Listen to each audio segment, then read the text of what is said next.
అది మాది కోర్టులో నడిచినా కానీ ఇక్కడ బయట మాత్రం ప్రభుత్వము వెనక అడుగు వేసింది. రెండోది, మేము ఏదైతే అల్లు అర్జున్ అని ఏదైతే పిలిపించామో 7వ తారీఖు నాడు, ఆ రోజే చెప్పిన ఎవ్వరు పోవట్లేదు ఆ విక్టిమ్ దగ్గరికి. ఇవాళ వెళ్తున్నారు 3 వారాల తర్వాత, దగ్గర 20 రోజుల తర్వాత. ఆ రోజు ఎవరు పోలే. కాబట్టి అల్లు అర్జున్ దాన్ని అడ్వాంటేజ్ తీసుకొని 25 లక్షలు ప్రకటించాడు.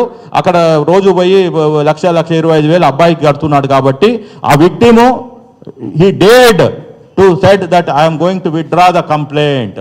అది మాకు ముందస్తు తెలిసే మళ్ళీ సీనియర్ జర్నలిస్ట్ అయిన సతీష్ కమ్మాల్ మీలో ఒకడైన పర్సను మళ్ళీ నా దగ్గరికి వస్తే ఇంప్లీడ్ పిటిషన్ వేసాము.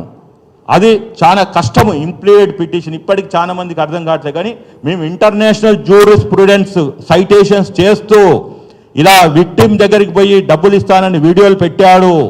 ఇది బ్లడ్ మనీ మన ఇండియన్ రాజ్యాంగంలో లేదు, మన లీగల్ ఫ్రేమ్లకు లేని దాన్ని బ్లడ్ మనీని తీసుకొచ్చి చేస్తున్నాడు. అంటే ఆ రోజు మమ్మల్ని ఇంప్లీడ్కి పర్మిషన్ ఇచ్చింది కోర్టు. కానీ మేము ఎక్స్పెక్ట్ చేయలే. మేము అనుకున్నది ఏది క్వాష్ పిటిషన్ వాళ్ళు 11వ తారీఖు వేశారు.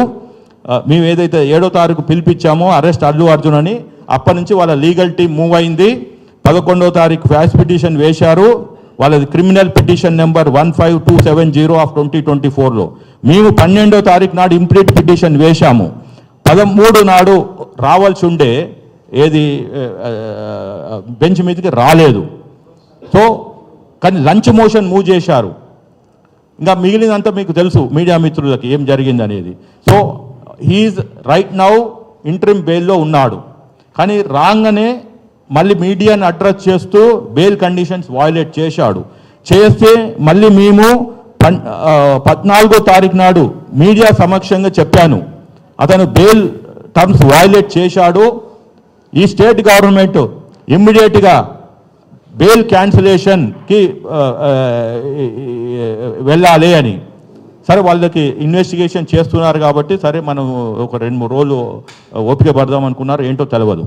దాని తర్వాత మళ్ళీ మేము 16వ తారీఖు నాడు ఆదివారం నాడు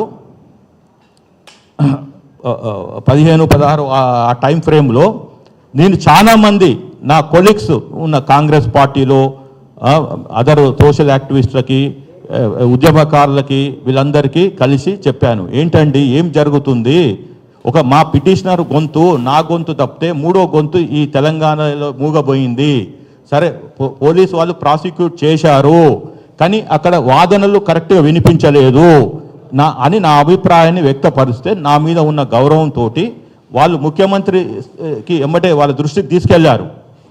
అక్కడి నుంచి ప్రభుత్వము సరే ఇది ఒక పోలీసు వాళ్ళు చూసుకుంటున్నారు కదా అని అనుకున్న దాన్ని ముఖ్యమంత్రి గారు ఫైల్ తెప్పించుకొని మొత్తం సమగ్రంగా విచారణ చేస్తే అప్పుడు తేలింది ఏంది అంటే ఇతను ప్రైమ్ అక్యూజ్డ్, మనం టీవీలో చూసింది వేరు, పోలీసుల దగ్గర ఉన్న ఇన్ఫర్మేషన్ వేరు అని చెప్పి అప్పుడు అతను క్లియర్గా ఒక స్టేట్మెంట్ చేశాడు. మీరందరూ చూసుంటారు, 11 నిమిషాల సుదీర్ఘమైన స్టేట్మెంటు. ఒక ముఖ్యమంత్రిగా, లీడర్ ఆఫ్ ద హౌస్గా on record he has brought everything related to this facts of this case. అది ఎవరు? MIM floor leader Akbaruddin Owaisi, who is the senior most in this house. ఆయన ప్రోటామ్ స్పీకర్ కూడా చేశాడు.